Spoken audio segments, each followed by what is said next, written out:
Hello you lot, got some batteries here, look. I'm just going through my batteries because now I've fixed finally that FTX Bugster. I'm going through the batteries that I've got, making sure they're all alright because they've all sat around for God knows how many months. This one I think has had it, it don't charge very well and all that corrosion in there. Don't know how that makes it in there, look. All that corrosion in that one particularly. It must come down the wires. It must come inside the insulation and come down the wires because that's a brand new plug. Put that plug on it because, well, the old plug had corrosion in it, so I changed the plug thinking it was just a plug, but obviously the batteries had it. The acid and whatever else comes down the inside of the casing, goes down the wire and comes out the plug. And also there was a load of liquid, which is obviously the battery stuff. It leaked out on my table after I charged it, so that's no good. That battery's got to go. I'll throw that in the Thames later on or something. These ones, this one is about this is the original Maverick battery that come with my drift car when I bought it from Heath's RC Models back in 2010. There's no date on it, but this battery's survived for 13 years and it's still good. This battery I also bought at the same time, so it's also the same age. Again, there's probably no date on this, so I wouldn't be able to tell you. There might be a date, you know. Is there a date? Nah, no date unfortunately, but I was going to try and prove it to you. But yeah, 13 years old these two, and these ones are a year old. That one come with the thing. Yeah, this one is too small. This goes in the Mardave. I'm going to get that going again at some point. But yeah. So, but some of you lot, you wanted to see the drift car. I said in one video, if you want to see the drift car, I'll show you it. You've all seen it before, but obviously a lot of you are new subscribers. So let's go and have a look at the drift car. Right, here we go, you lot. And again, I apologise for you long time subscribers. You've seen this many times, but I haven't had it out now for about a year.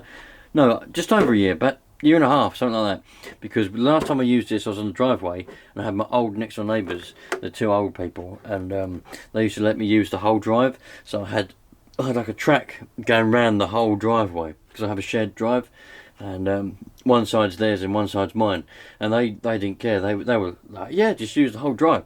So I used the whole drive. I had little things and I was drifting around, and that was good fun. That was the last time I had this about 2 years ago. Got new neighbours there now, and so I can't use that side of the drive, so I've only got my side of the driveway. So I just haven't had this car out, so I have to get it out at some point. There's part of the bump. That's the back bumper, and Garage R used to be a friend of mine. He tried to start up some sort of RC brand or something, and he gave me a load of stickers to stick everywhere, so I did. I don't know if it ever come about, to be honest. He stopped talking to me ages ago for some reason. That's the front bumper. I have to stick that back on. There's another light. It used to have LED lights in it at one point, and then they just, I don't know, took them out for some reason. Yeah, looks quite mean with that front bumper on though, doesn't it? Anyway, played around with Velcro mounts, but I think what I might do is yeah, I don't stick very well. I got this mounting kit thing, and I got this one here for the front. It's not very good. I think I might get magnets. They're a lot better. I've nothing wrong with body pins. I quite like body pins, but I was kind of following the flow. Because what I tend to do is just something that I do. I don't know why. I'm probably a bit of a weirdo, but if I see someone else do something, I think I'll give that a go. Like sometimes I put it off for ages, and then I see loads of people doing the same thing, and I'll be like, I've not tried that. I'll give that a go. And I'll give it a go, see if I like it, and if I don't like it, I'll just bin it off. And I see a lot of people down at the drift track. They all had either magnet or Velcro. None of them had body pins because it's easier to take off, and if you've got body pins, you have to take. I like body pins personally. I think I might drill holes in it and put body pins on, to be honest. But anyway, everyone had either Velcro or magnets, so I thought I'd give it a go. I bought Velcro and I bought the little mounting kit, and God knows what's happened to the body post for them now. I've probably long lost those, but it is what it is. But yeah, Got a Maverick MM228L motor, whatever that is. I'm not really that clued up on motors, what they are, and etc. Everything's standard motor that comes in it.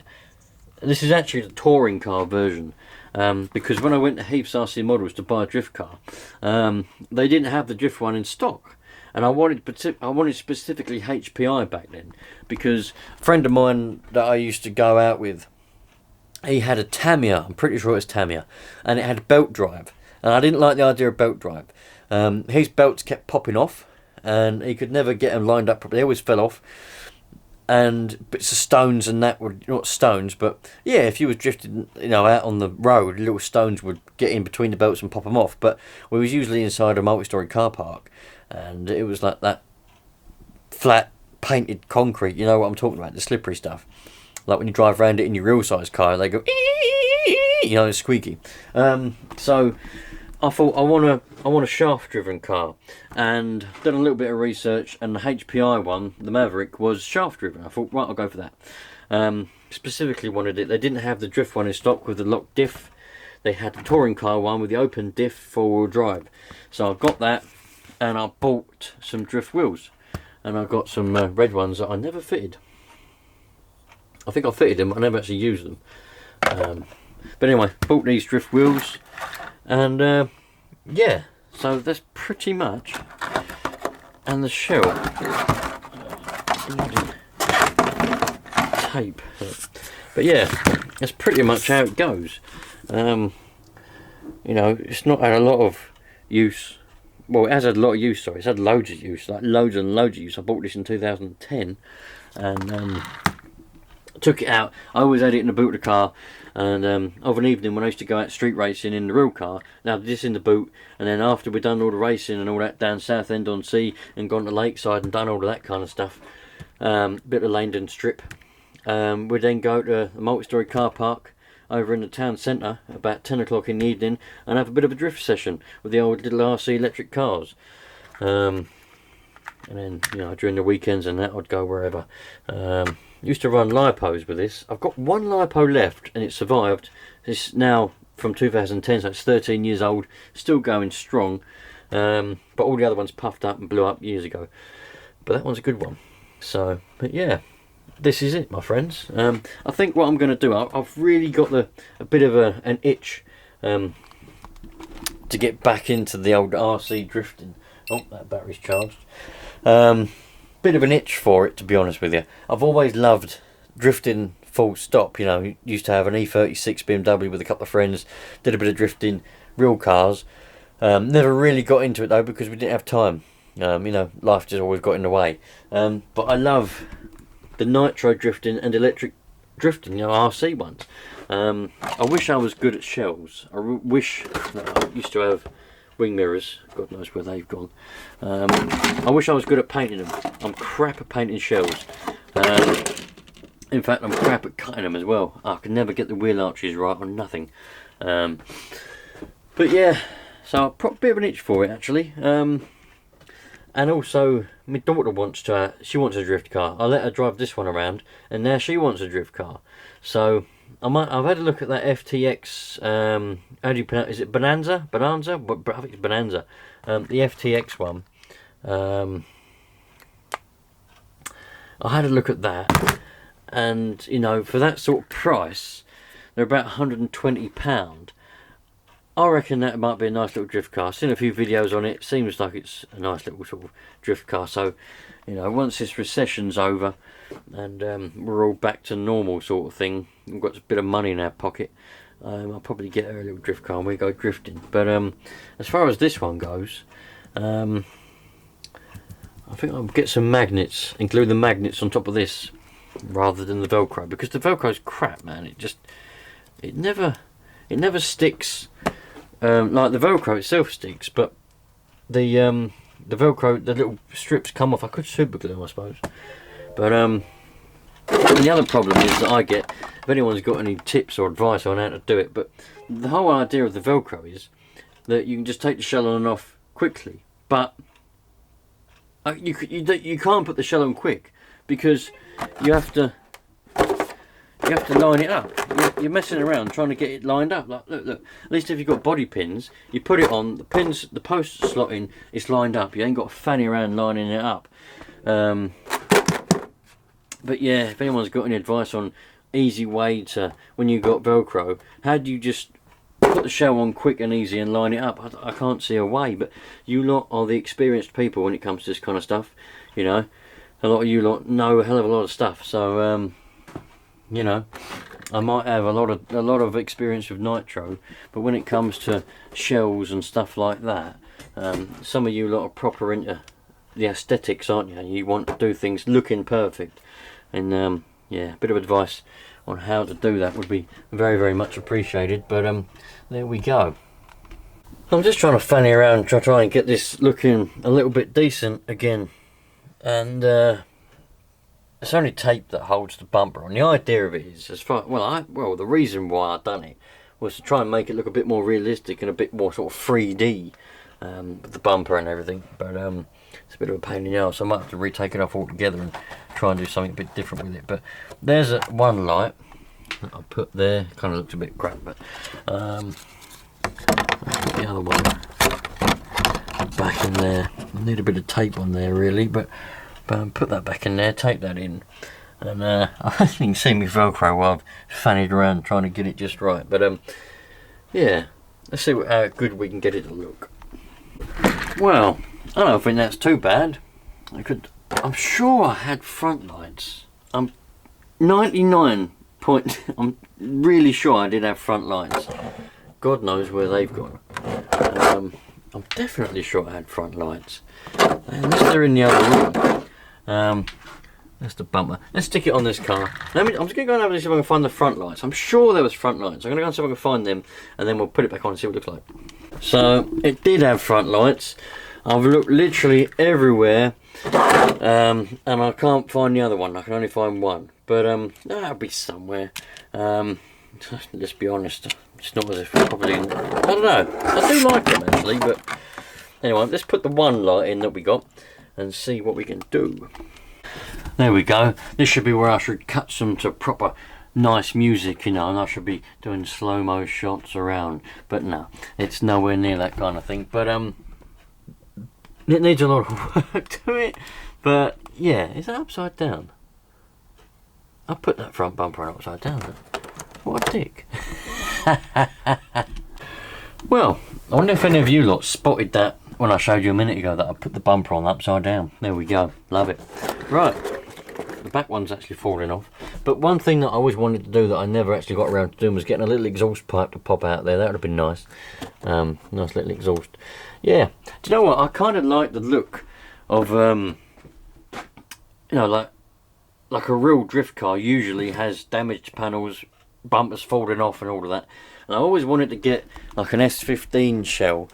I've got an S15 shell and I've painted it up, but I'm no good at styling, cutting or nothing. I just can't do it. I'm not an artistic person. I just really can't. Some people on the forums, some people sell them as well, but they're bloody expensive.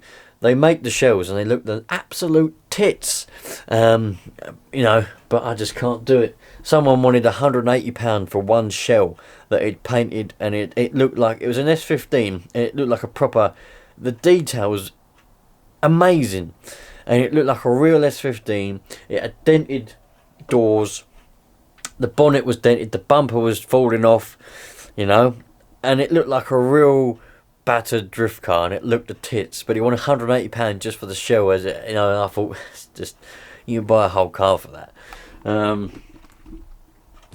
But I'm half tempted to sort of have the bumper hanging off a bit like that and tape that on. I think I'll definitely do it. Actually, it's not hard, is it? I'll have the bumper hanging off a bit like that and tape that on. Probably hang the front bumper off. Might even put it upside down again and have that half hanging off. Yeah, might get a sport. I don't know, but proper got a bit of an itch for the drift car again. So I think I'll definitely be playing around with that in the next couple of weeks. I might not be able to use the whole driveway anymore, but there's some car parks near me that have recently been tarmacked. And it's not the normal tarmac. I don't know what it's called, different types of tarmac. I should know because I'm in the industry, but I don't. The proper smooth tarmac. A couple of car parks near me have just got that, so that would be nice. Might go down there on a Sunday when they're all closed, and I'll have to jump the fence. But yeah, take a few bits and bobs, you know, like little cones, bottles or something, make a little drift track. Yeah, I think I might do that at some point. But yeah, so if you lot have got these drift cars, I'm really interested to... It's a shame that you can't put photos in the comments, isn't it, really? If any of you got videos, links to video, like put a link to the video or whatever, or if you've got a channel, just comment in the comments and just say I've got videos on my channel about my drift car, and I'll go and have a look on your channel, and I'll tell everyone else as well. Why not? Because some people are really good at just making the shells, the painting them, the cutting them, you know. It's a shame that people want so much money for a really decent shell, because, you know, I would buy if someone, you know, does a shell and makes it look just amazing, you know, I would buy a pre-painted and cut and everything shell with all the wing mirrors, you know, the dented panels, the bumpers hanging off. If it looks really realistic, I would buy it. But the money that people want, they want, like I said, that person wanted 180 quid. I see one for sale on eBay. It was nowhere near as good, but it was a painted shell. It was off of a drift car. It didn't say which brand. And it was an S14 shell. And I think they wanted something like £58 for it.